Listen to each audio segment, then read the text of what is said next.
Hello दोस्तों, कैसे हो आप सभी। आज मैं आपके लिए कहानी लेकर आई हूँ माँ का आंचल। आज दमयंती जी अपने कमरे में बार बार चक्कर काट रही थी। वह बहुत बेचैन हो रही थी अपनी नातिन रूही के लिए। वह 3 महीने की जो उनकी बेटी का हंसता खेलता परिवार था। नमिता और राजीव की लव मैरिज से दोनों आपस में बहुत प्यार करते थे। एक दूसरे से शादी के 3 साल बाद नमिता माँ बनने वाली थी। सब सही चल रहा था, सब इंतजार कर रहे थे कब शुभ घड़ी आएगी और बच्चे की किलकारियाँ सुनने को मिलेंगी। एक दिन नमिता का चाय पीने का मन कर रहा था। उस दिन सासू माँ को किसी जरूरी काम से 1 घंटे के लिए घर से बाहर जाना पड़ा। नहीं तो वे इस समय अपनी बहू को अकेला छोड़कर कहीं नहीं जाती थी। राजीव ऑफिस गया था, उसके पापा अपने दुकान पर। नमिता ने सोचा चाय बनाकर पीनी है, मैं बनाकर पी लेती हूँ। वह चाय बनाने गई। पता नहीं कैसे उसका पैर फिसल गया और वह पेट के बल गिर पड़ी।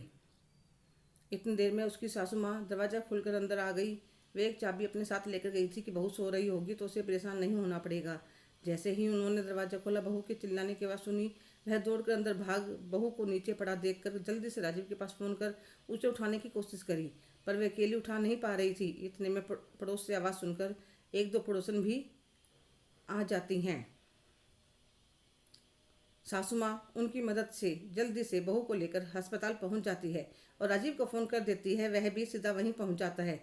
डॉक्टर के बहुत कोशिश करने पर भी वे नमिता को नहीं बचा पाए। बच्ची को देखकर कलेजा फट रहा था। पैदा होते ही बेचारी बिन माँ की हो गई।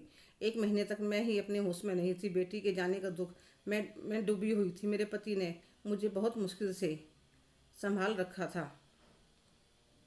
बस अब राजीव के मम्मी पापा उसकी दूसरी शादी करना चाहते हैं। कहने लगे पूरी ज़िंदगी पड़ी है, छोटी बच्ची है, अकेले कैसे रहेगा। राजीव शादी करने के लिए तैयार नहीं था कि पता नहीं आने वाली बच्ची को संभालेगी या नहीं। सुतेली माँ के नाम से दमयंती जी का कलेजा था। उन्हें कुछ समझ नहीं आ रहा था वह क्या कर सकती हैं। इतनी देर में पूजा उनके लिए खाना लेकर आ जाती है। पूजा मेरे पति के चचेरे भाई की बेटी है। पूजा और उसकी छोटी बहन स्वीटी और उसके पापा हमारे ही घर में ऊपर छत पर रहते हैं। बहुत गरीब है बेचारे, इसलिए उनके भाई ने यहाँ पर बुला लिया था। वह मेरे पति के साथ दुकान पर हेल्प करवा देते थे और पूजा घर में मेरे साथ। स्वीटी पढ़ाई करने लग रही थी। बहुत ही प्यारी बच्ची थी। एकदम से मेरे दिमाग में आया कोई और लड़की तो रूही को माँ की ममता दे न दे, पर पूजा तो दे ही सकती है। नमिता इसकी बहन थी, सगी नहीं थी, फिर भी दोनों में आपस में बहुत प्यार था। पर कैसे कहूँ बेगानी बच्ची से, इसके भी तो अपने सपने होंगे। पर क्या करूँ, मुझे भी रूही की चिंता हो रही थी, उसके भी भविष्य का सवाल था। तो पूजा कहने लगी, ताई जी आप क्या सोच रहे हो। कुछ नहीं, रूही के बारे में सोच रही हूँ। राजीव के घर वाले उसकी दूसरी शादी करने के लिए कह रहे हैं। जो आएगी पता नहीं कैसा स्वभाव होगा, रूही को अपना पाएगी या नहीं। क्यों नहीं प्यार करेगी ताई जी। जब उसे पहले पता हुआ कि राजीव जी की एक बच्ची और इतना अच्छा परिवार है तो वह क्यों परेशान करेगी छोटी बच्ची को। पूजा, एक बात कहूँ तुमसे। हाँ कहिए ना ताई जी। क्या तुम मेरी रूही की माँ बनोगी। मैं, ताई जी। पूजा बेटा, मैं सिर्फ तुमसे पूछ रही हूँ, कोई ज़बरदस्ती नहीं है। 1-2 दिन सोच लो। तुम उसकी मौसी हो, मौसी यानी माँ जैसी। वह तुम्हारी बहन की बेटी है।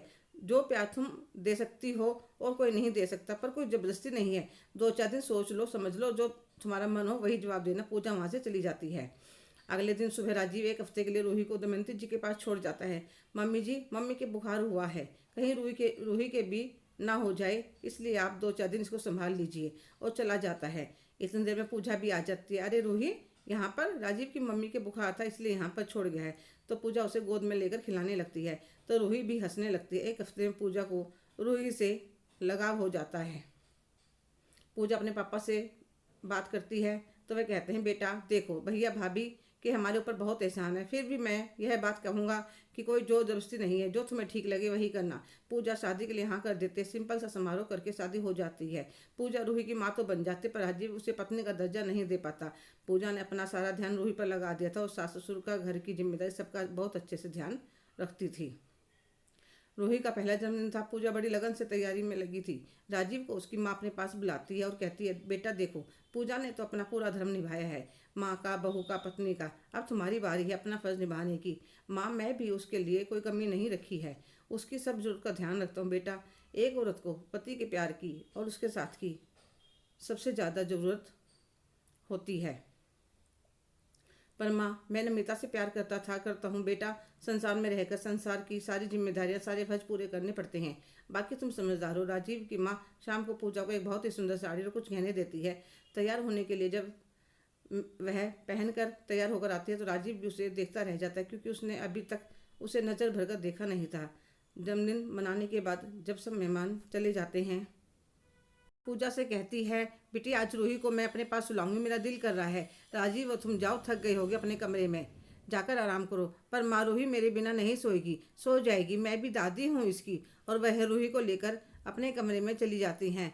राजीव और पूजा अपने कमरे में आ जाते हैं तो राजीव कहता है, पूजा तुम मुझसे नाराज हो? नहीं राजीव जी, मुझे पता है आप नमिता दीदी से बहुत प्यार करते थे और मैंने यह शादी सिर्फ रूही के लिए करी थी।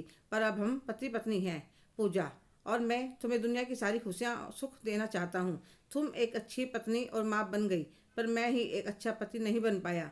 ऐसा कुछ नहीं है राजीव जी। तो राजीव धीरे धीरे पूजा के पास आने लगता है और उसे अपने सीने से लगा लेता है। दोनों के बीच की सारी दूरियां मिट जाती है। हेलो दोस्तों, कैसे हो आप सभी? आज की कहानी आपको कैसी लगी कमेंट करके ज़रूर बताइएगा। अगर आप मेरे चैनल पर नए हैं तो प्लीज़ लाइक, शेयर, सब्सक्राइब करना ना भूलें। धन्यवाद।